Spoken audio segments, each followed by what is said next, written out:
Hi guys, we hit 1000 subscribers. నాకు చాలా హ్యాపీగా ఉంది. Thank you for the love.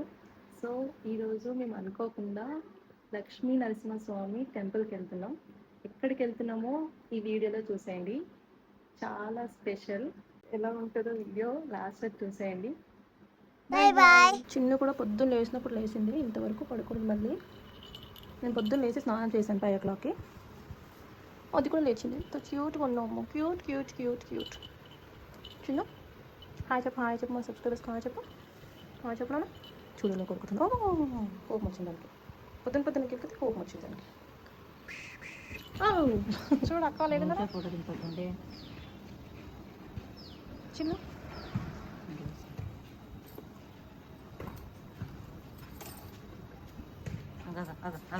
పొద్దున రెడీ అయినాము గాయస్. మా మామ 6:30కు వస్తాను, ఇంకొస్తలేడు. బయట వెయిట్ చేస్తున్నాం. ఈరోజు నేను, మా బాబాయ్, మా అమ్మ, మా చెల్లి రేఖ, డుంబి, అక్షయ, పండు రాత్రి ఫిక్స్ అయ్యి పొద్దున 7కి బీదర్కి స్టార్ట్ అయ్యాము. ఇలా ఆటోలో పట్టకపోయినా జొర్రించి మరీ ఇరుకుగా కూర్చున్నాం. ఎప్పటి నుంచో పోదాం అని అనుకుంటే ఈ రోజు కుదిరింది. మా ఇంటి దగ్గర నుంచి అప్రాక్సిమేట్లీ 140 kilometers ట్రావెలింగ్ ఉంటది. దారిలో వెళ్ళేటప్పుడు అందరం టిఫిన్ కూడా చేసాము. వెళ్ళేసరికి టైం పడుతుంది కాబట్టి ఇలా మా వాళ్ళతో కలిసి వెళ్ళడం అంటే నాకు చాలా ఇష్టం. మేమందరం ఒకే దగ్గర ఉంటే ఫుల్ టైం పాస్ అయిపోతుంది.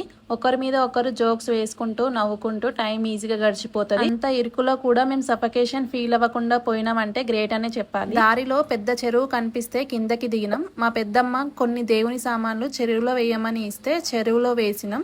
ఇక రిలాక్స్ అయ్యే లోపే మళ్ళీ స్టార్ట్ అయిపోయినాం.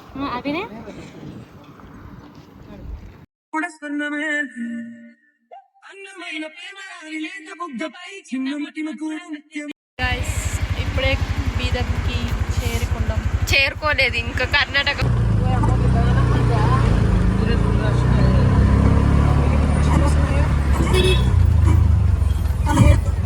Successfully reach Bidar. వాటర్లోకి వెళ్తాం గాయస్, వెయిట్ చేయండి. మనం కిందికి వెళ్ళిపోవాలి. అలా ఏం చేస్తారు?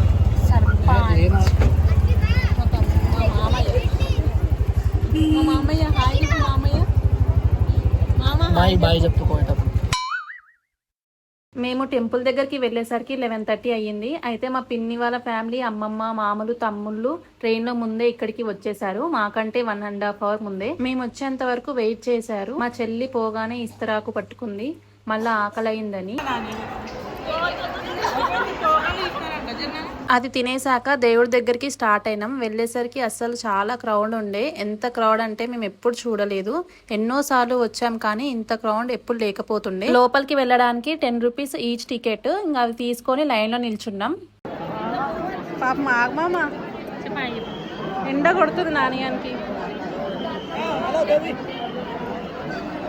ఆ రోజు సాటర్డే, ఇంకా రంజాన్ ఉండే. సో అలా క్రౌడ్ ఉన్నారంట. ఎండ అయితే ఘోరంగా కొడుతుంది. ఆ లైన్ లో నిల్చోలేక బిత్తిరి అయినాం అందరం. లైన్ లో 2 hours వెయిట్ చేసాము. నార్మల్ టైంలో అంటే ట్యూస్డే టు ఫ్రైడే తక్కువ ఉంటారు, అప్పుడు ఈజీగా వెళ్ళిపోవచ్చు.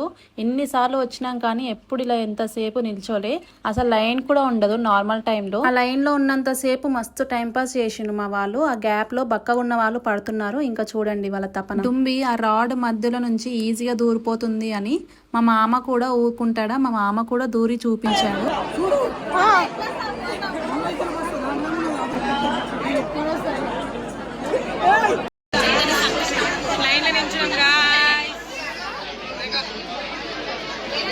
గుడి లోపలికి వెళ్లే ముందు గణపతి స్వామి వారు దర్శనం ఇస్తారు. కొద్ది నిమిషాలలో వాటర్లోకి దిగుతాము. లోపలికి ఎంటర్ అయ్యాక లెఫ్ట్ సైడ్ లో నరసింహ స్వామి వారు ఉంటారు. మొక్కి స్టెప్స్ కిందికి ఉంటాయి, నీళ్ళల్లోకి దిగాలి.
అన్నట్టు మేము ఎక్కడికి వచ్చామో చెప్పలేదు కదా, శ్రీ క్షేత్ర జరణి లక్ష్మీ నరసింహస్వామి దేవస్థానంకి వచ్చాము. జరణి అంటే జలం. ఈ పేరు ఎలా వచ్చిందో కూడా చెప్తాను. నరసింహస్వామి గర్భాలయంలో కాకుండా కొండ గుహలో దర్శనమిస్తారు. దేశంలో ఎక్కడ ఇలాంటి విధంగా లేని ఆలయం ఇది. పూర్వం మహాశివుడు ఈ గృహలో ధ్యానం చేసుకుంటున్న సమయంలో జలాసరుడు అనే రాక్షసుడు వచ్చి శివుని ధ్యానం భంగం కలిగిస్తుంటే అది సహించిన నరసింహస్వామి ప్రత్యక్షమై జలాసరుడిని వధిస్తాడు. అంతేకాక ఈ జలాసరుడు మహావిష్ణువైన నరసింహస్వామి భక్తుడు కావడంతో అతను ఒక కోరిక కోరుకుంటాడు. ఏంటి అంటే, స్వామి మీరు ఇక్కడ కొలువాలి, మిమ్మల్ని నా పేరుతో కలిసి పిలువాలి. సో అలా జలాసరుడు కోరిక తీర్చడం కోసం ఆ గుహలో వెలిసిన నరసింహస్వామి అప్పటి నుండి జలా నరసింహుడిగా నిత్యం కొలువై ఉంటారు.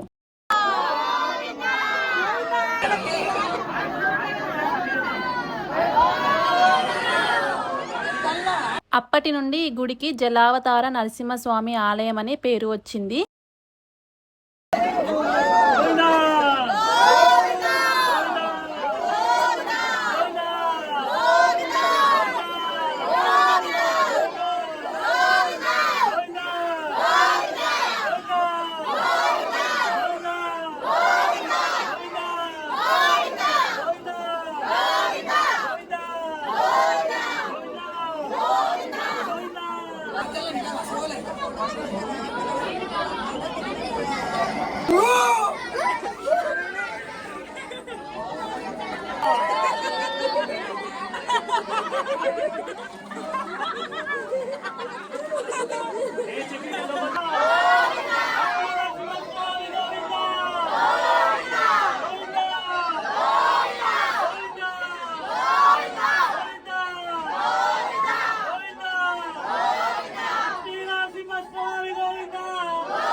మూడు 300 మీటర్లు పీకల్లోతు నీరుతో ముందుకి వెళ్ళాక గుహలో గర్భాలయంలో దర్శనమిస్తుంది. ఈ నీరు స్వామివారి పాదాల నుండి వస్తాయి అని అంటారు. ఈ గుహలో ఉన్న నీళ్లు ఎప్పటికీ ఇంకిపోవు అంట.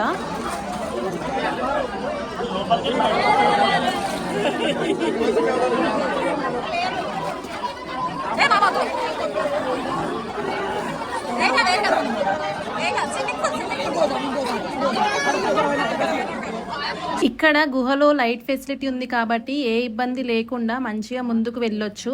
లైట్ ఫెసిలిటీ లేకపోతే మొత్తం చీకటిగానే ఉంటుంది. మనం గాలి పీల్చుకోవడానికి పైన కనిపిస్తున్న పెద్ద పైపులు ఉన్నాయి కదా, అవి ఎయిర్ కండిషనింగ్, ఇంకా ఎగ్జాస్ట్ ఫ్యాన్స్, గాలి పోవడానికి బౌలర్స్ ఉంటాయి.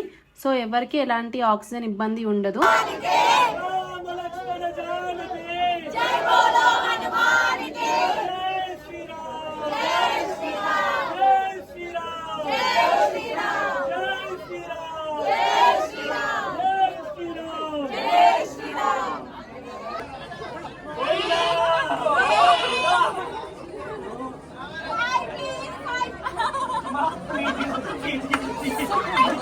Jai Shri Ram! Jai Shri Ram!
రోజు ఫుల్ క్రౌడ్ ఉండే కాబట్టి మస్తు లేట్ అయిపోయింది దర్శనం. చాలా అంటే చాలా లేట్ అయింది. ఆ నీళ్ళలోనే మునుగుతూ తేలుతూ ఉన్నాం. కొన్ని మీటర్స్ లో స్వామివారు దర్శనం ఇస్తారు. నరసింహ స్వామిని మొక్కేసి రైట్ సైడ్ లో ఉన్న శివుని లింగం ని కూడా మొక్కేసి రిటర్న్ వెళ్ళాలి. జలా నరసింహ స్వామివారు మా ఇంటి దేవుడు, మా నమ్మకం గల దేవుడు. ఇంకా మా ఇంట్లో పెళ్లిళ్ళైనా నెక్స్ట్ డే చిన్న పిల్లలు పుట్టు వెంట్రుకలు తీయడానికి ఇక్కడికే వస్తారు. స్వామివారికి కోరిన కోరికలు పక్కగా తీరుస్తారు. జై నరసింహ స్వామి, జై జై నరసింహ స్వామి. దర్శనానికి వెళ్ళేటప్పుడు లోపలికి ఏం తీసుకొని వెళ్ళనివ్వరు, అంటే అన్ని బయటనే. దర్శనం కాగానే రిటర్న్ లో వెళ్తున్నాము. ఇక్కడికి వస్తే అక్కడే ఉండిపోవాలనిపిస్తది, అంత బాగుంటుంది. దేవుని దగ్గర ఓపెన్ ఎయిర్ కండిషనింగ్ ఉంటది, సో అక్కడే చాలా కూల్ గా ఉంటుంది. అందుకే మాకు అందరికి బాడీ చల్లగా అయిపోయి చలి పెడుతుంది.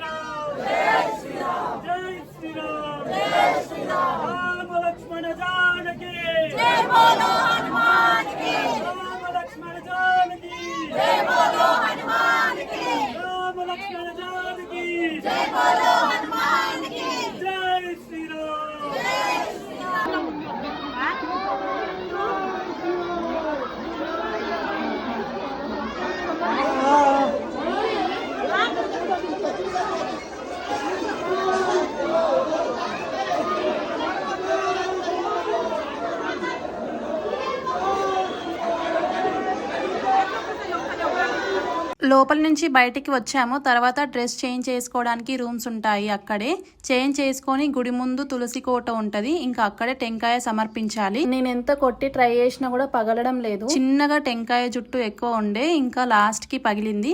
మొక్కేసి మళ్ళీ కింది వెళ్ళాము. ఇంటి నుంచి తెచ్చిన ఫుడ్ తినేసి కొంచెం షాపింగ్ కూడా చేసాము. మా అందరి ఫోన్ లో ఛార్జింగ్ పూర్తిగా కంప్లీట్ అయిపోయింది. సో ఇంకా అక్కడ ఛార్జింగ్ పాయింట్ కూడా ఏం లేకుండే, ఇంకా వీడియోస్ కూడా ఏం క్యాప్చర్ చేయలేకపోయినా. ఇంతటితో బీదర్ శ్రీ క్షేత్ర జరణి లక్ష్మీ నరసింహస్వామి సక్సెస్ఫుల్ గా మొక్కు కంప్లీట్ చేసుకొని వెళ్ళేటప్పుడు మా బాబాయ్ మాతో రావట్లేదు, మా పిన్ని వాళ్ళతో వెళ్తున్నాడు. సో మేము కజిన్స్ మామ కలిసి హైదరాబాద్ కి వెళ్ళేటప్పుడు జహీరాబాద్ రూట్ లో శ్రీ సిద్ధి వినాయక టెంపుల్ కి వెళ్ళాము. మేము అక్కడికి వెళ్ళేసరికి 5:30, 6 అయిపోయింది.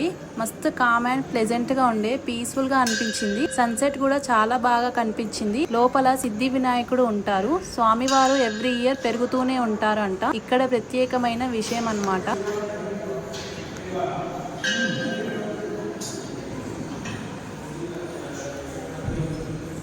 మా ఫోన్లన్నీ ఛార్జింగ్ అయిపోయినాయి కదా, సో గుడిలో ఛార్జింగ్ పెట్టుకొని అక్కడే చాలాసేపు కూర్చున్నాం. ఇంకా తర్వాత ఇంటికి స్టార్ట్ అయిపోయినాం.